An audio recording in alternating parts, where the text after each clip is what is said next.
Good morning students. हाँ, स्वागत है आपका आज की गवर्नमेंट कॉलेज बूंदी के यूट्यूब चैनल पर। हम आज एमएससी सेमेस्टर थर्ड का जो यूनिट फोर्थ है, जो कि हम पढ़ा रहे थे कंटिन्यूस लीनियर ट्रांसफॉर्मेशन या कंटिन्यूस लीनियर मैपिंग, उसके बारे में हम आपको बताएंगे। पिछली थ्योरम्स में मैंने आपको कंटिन्यूस लीनियर ट्रांसफॉर्मेशन की डेफिनेशन बताई थी और कंटिन्यूस लीनियर ट्रांसफॉर्मेशन का नॉर्म बताया था और उस पर डिपेंडेंट कुछ थ्योरम्स बताई थी। तो उसके आगे बढ़कर हम कुछ और थ्योरम्स को, कुछ नई टर्म्स को जानने की कोशिश करेंगे। तो हमारे पास में जो आज का टॉपिक है वो है open mapping and close mapping. तो इसकी डेफिनेशन को हम सबसे पहले जान लेते हैं कि क्लोज मैपिंग या ओपन मैपिंग क्या होती है, और फिर close mapping theorem and open mapping theorem इसको हम प्रूफ करेंगे। तो इसकी डेफिनेशन को हम देखते हैं कि let N and N dash be two norm linear spaces with the same scalars, then a mapping T from n to n dash is said to be open mapping if for every open set G in n, Tg is open in n dash। अर्थात हमारे पास में कोई भी mapping T है norm linear space n से लेके n dash में, तो वह लीनियर मैपिंग या लीनियर ट्रांसफॉर्मेशन T ओपन कहलाएगा यदि for every open set G in an Tg is open in an dash. और इसी प्रकार कोई भी मैपिंग क्लोज मैपिंग कहलाएगी यदि हमारे पास में कोई क्लोज सेट है G एन के अंदर, देन Tg भी क्लोज्ड हो एन डैश के अंदर। तो हमारे पास में ये ओपन मैपिंग और क्लोज्ड मैपिंग की थ्योरम, ये डेफिनेशन है। इसके आगे हम पढ़ते हैं ओपन मैपिंग थ्योरम के बारे में। तो ओपन मैपिंग थ्योरम से पहले हम कुछ रिजल्ट्स हैं, उन रिजल्ट्स को हमें जानना ज़रूरी है, क्योंकि ये रिज़ल्ट हमारे आगे जो ओपन मैपिंग थ्योरम और जो लेमा होता है उसमें हमारे लिए यूज़फुल है। तो the open mapping theorem, so far the space considered were not necessarily complete, that is Banach spaces, but now we present three theorems which are concerned with a Banach space. These are number first open mapping theorem, second closed graph theorem, and third uniform boundedness theorem। यानी अब हम जो theorems के बारे में discuss करेंगे वो बनाक स्पेस पर डिपेंडेंट होगी, यानी हमारे पास में बनाक स्पेस जो है उससे रिलेटेड हमारे पास में थ्योरम्स होगी। और ये थ्योरम्स हमारे पास में तीन है, ओपन मैपिंग है, क्लोज ग्राफ थ्योरम है और यूनिफॉर्म बाउंडेडनेस थ्योरम है। और तीनों ही थ्योरम एग्ज़ाम के पॉइंट ऑफ व्यू से बहुत इम्पोर्टेंट है। तो इससे पहले हम इन थ्योरम्स को प्रूफ करें, हमें पहले ये दो रिज़ल्ट है, इन रिज़ल्ट को हमें ध्यान में रखना पड़ेगा। यहाँ हम इसको प्रूफ करके बताएंगे और इसको हम डायरेक्ट भी याद रख सकते हैं। पहला है open sphere S X comma R is equal to X plus S R, where S X R is an open sphere. एक ओपन स्फीयर है जिसका सेंटर एक्स है और रेडियस आर है। एंड जो एस आर लिखा हुआ है हमारे पास RHS में, ये भी एक ओपन स्फीयर है जिसका सेंटर ओरिजिन है और रेडियस आर है। ठीक है, इसको हम प्रूव कर सकते हैं। हमने एक एलिमेंट लिया y ओपन स्फीयर का। जब y ओपन स्फीयर का एलिमेंट है, then we can write norm of y minus x is less than r radius है। Both implies modulus norm of z is less than r, हमने y minus x को z नाम दे दिया। Then both implies y is equal to x plus z, z बराबर y minus x है, तो हमारे पास में y बराबर x प्लस z हो जाएगा। देन जो y है वह बिलोंग करेगा एक्स में प्लस जेड। जेड हमारे पास में एक स्फीयर है जिसका सेंटर ओरिजिन है और रेडियस आर है, that is Y belongs to X plus S R. यानी हम लिख सकते हैं जो रिजल्ट ये है कि S X comma R is equal to X plus S R. दूसरा जो हमारे पास में रिजल्ट है वह है S R is equal to R S one. यहाँ एस आर है स्फीयर जिसका रेडियस आर है, और यहाँ एस वन जो है ये भी एक स्फीयर है जिसका रेडियस वन है। ओके, इसको भी हम इसी प्रकार प्रूव कर सकते हैं। एस आर बराबर एस आर के अंदर कौन से पॉइंट्स आएंगे, ऐसे एक्स आएंगे जिनका नॉर्म आर से कम हो, एम्प्लाइज एक्स, हमने norm of X upon norm of R is less than one होगा, एम्प्लाइज आर वाई, एक्स की जो वैल्यू है हमारे पास में वो आ जाएगी आर वाई, और norm of Y is less than one, तो हमारे पास में आर एस वन। तो ये हमारे पास में दो रिजल्ट्स हमें ध्यान में रखने हैं आगे थ्योरम्स के लिए। और एक लेमा है जो ओपन मैपिंग थ्योरम जब हम प्रूफ करेंगे तो उसमें बहुत काम आएगा। तो इस लेमा का जो स्टेटमेंट है वो है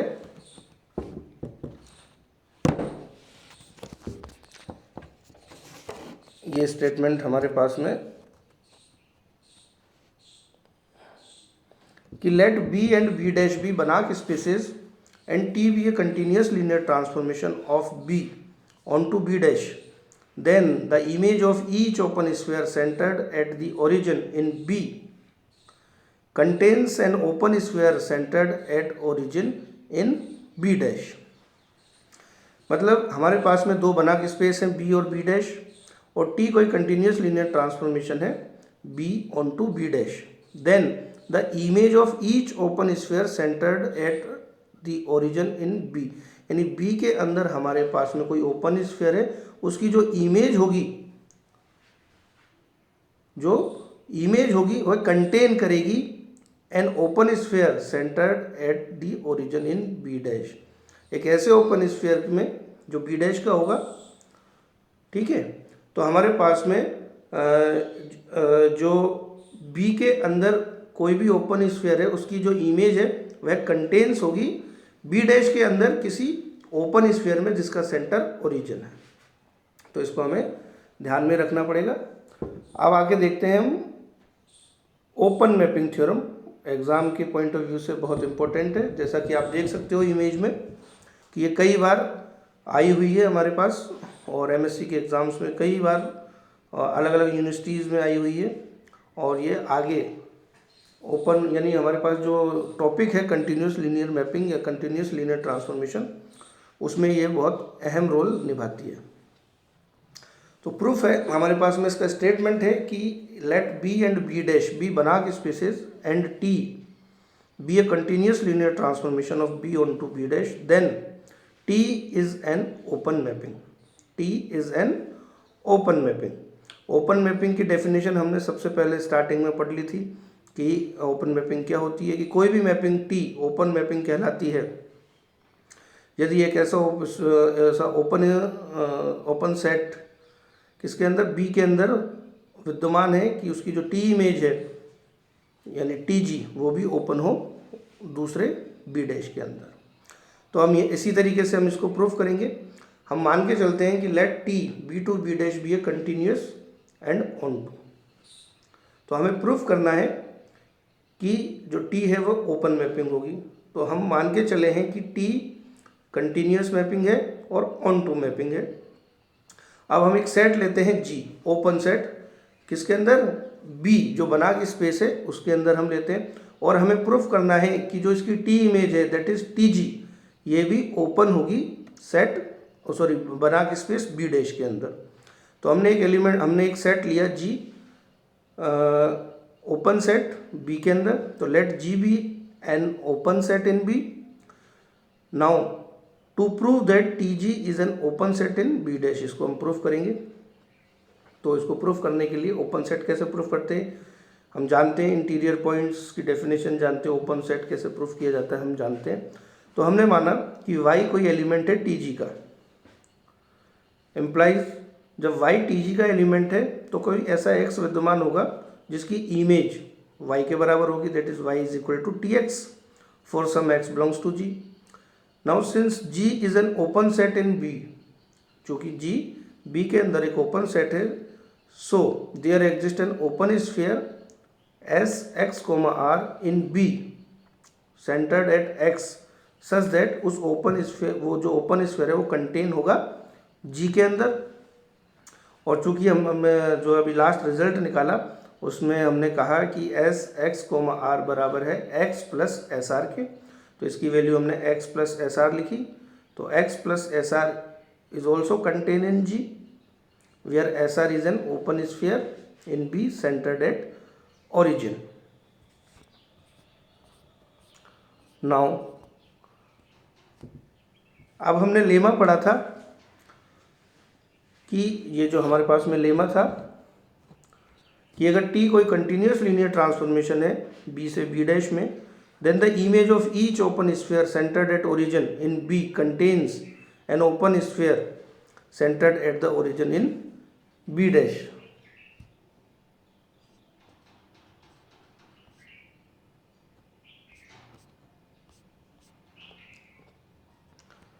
So by the lemma there exists an open sphere S epsilon dash in B dash centered at origin such that ये जो ओपन स्फीयर है ये कंटेन्स होगा T ऑफ एस आर में, यानी T image of S are.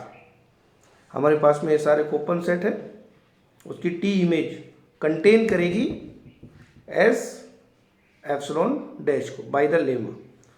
Now दोनों तरफ हमने y ऐड किया तो y plus S epsilon dash is contain in y plus T of S R is equal to y की value T X plus T of S R is equal to T S plus S are, क्योंकि ये linear mapping है। और जो हमारे पास में y plus S epsilon dash है, ये हम जो रिजल्ट 1 था उससे हम लिख सकते हैं S dash Y comma epsilon, Y इसका सेंटर है, एप्सिलॉन इसकी रेडियस है, is contain in T X plus S R. और T X plus S R की वैल्यू हम लिख सकते हैं जी, क्योंकि जो एक्स प्लस एस आर है ये कंटेन करता है जी के अंदर, तो हम इसको लिख सकते हैं कि S dash Y comma epsilon is contain in T of G. मतलब हमारे पास भी टी जी के अंदर भी एक ऐसा ओपन स्फीयर है जो टी जी कंटेन करता है। अर्थात हमने एक एलिमेंट लिया वाई टी जी का और वाई को सेंटर मान के एक ओपन स्फीयर इस प्रकार का विद्यमान हुआ जो कंटेन करता है टी जी के अंदर। अर्थात जो टी जी है ये भी एक ओपन सेट है बी डैश के अंदर। दैट इज, ये हम देख सकते हैं, thus we have shown that to each y belongs to Tg there exists an open sphere in B dash centered at y and contained in Tg so that Tg is an open set, जो T है वह open mapping होगी। तो इस प्रकार हम इस theorem को प्रूव कर सकते हैं। इसके आगे हम देखते हैं graph of A linear transformation, कि किसी लीनियर ट्रांसफॉर्मेशन का ग्राफ क्या होता है। इसकी डेफिनेशन में हम देखते हैं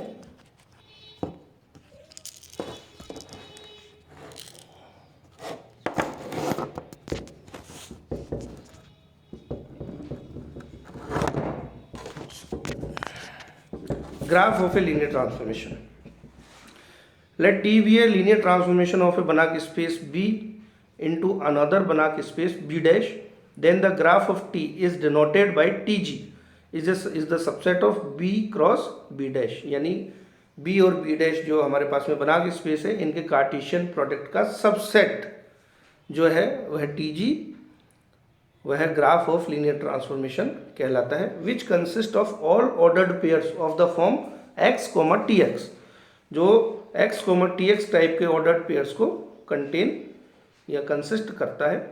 that is Tg is equal to, Tg के अंदर एलिमेंट होंगे ordered pair type x, tx type where x belongs to b। तो इनका जो हमारे पास एडिशन है Tg के एलिमेंट्स का वो हम इस प्रकार कर सकते हैं कि n और n डैश दो लीनियर स्पेस है, then by the set n cross n dash means the set of all ordered pair x, y such that x belongs to n and y belongs to n dash. So we can define their addition and scalar multiplication as x1, y1 ordered pair है plus ordered pair x2, y2, तो इनका जो addition है वो x1 plus x2, y1 plus y2, और जो scalar multiplication है alpha into ordered pair x, y is equal to alpha x, alpha y. Norm of an element of n cross n dash, यानी हमारे पास n cross n dash के जो element है उसका नॉर्म. तो when both n and n dash are norm linear space, then they using the same symbol for the norm on n and norm on dash we define, इस तरीके से define कर सकते हैं. नॉर्म ऑफ ऑर्डर्ड पेयर जो x, y है is equal to norm of x plus norm of y. तो norm of an element of n cross n dash इस प्रकार डिफाइन होगा, और addition and scalar multiplication of the element of tg ये इस प्रकार define होंगे. आगे हम डेफिनेशन पढ़ते हैं क्लोज्ड लीनियर ट्रांसफॉर्मेशन की. What is the closed linear transformation? तो इसकी डेफिनेशन में let n, n dash be two norm linear spaces and capital M be a subspace of n, capital M be a subspace of n, then a linear transformation T from m to n dash. m यहाँ पर सब space है n का, और एक linear transformation t from m to n dash is said to be closed if for every convergent sequence xn of points of m where xn tends to x and x belongs to n such that sequence t of xn is a convergent sequence of points of n dash where t of xn tends to y belongs to n dash, then जो x है वो m का element होगा and y is equal to tx होगा. एक बार वापस repeat करता हूँ कि दो लीनियर स्पेस है हमारे पास में, नॉर्म लीनियर स्पेस n और n dash, m subspace है n का, देन कोई linear transformation t from m to n dash closed कहलाएगा यदि हमारे पास में xn कोई भी सीक्वेंस है m के पॉइंट्स की, जो हमारे पास में डोमेन है उनके पॉइंट्स की कोई सीक्वेंस है xn और वह कन्वर्ज कर रही है x पर, सच दैट कि t ऑफ जो xn है ये कन्वर्जेंट सीक्वेंस है n डैश के पॉइंट पे, n डैश के पॉइंट की, और ये भी कन्वर्ज कर रही है किसी y को जो कि n डैश के अंदर है. तो जो x है वह m का एलिमेंट होगा और जो y है वह इमेज होगा x की, यानी x की जो t इमेज है वह y के बराबर होगी. तो ये क्लोज्ड लीनियर ट्रांसफॉर्मेशन की डेफिनेशन है. आज के लिए हम इतना ही पढ़ते हैं. नेक्स्ट क्लास में क्लोज्ड लीनियर ट्रांसफॉर्मेशन से रिलेटेड कुछ आगे की थ्योरम्स हैं उनके बारे में हम पढ़ेंगे, और इसको भी हम वापस रिपीट करेंगे उस थ्योरम में जो भी हमारा नेक्स्ट लेक्चर होगा. तो आज के लिए इतना ही. Thank you very much.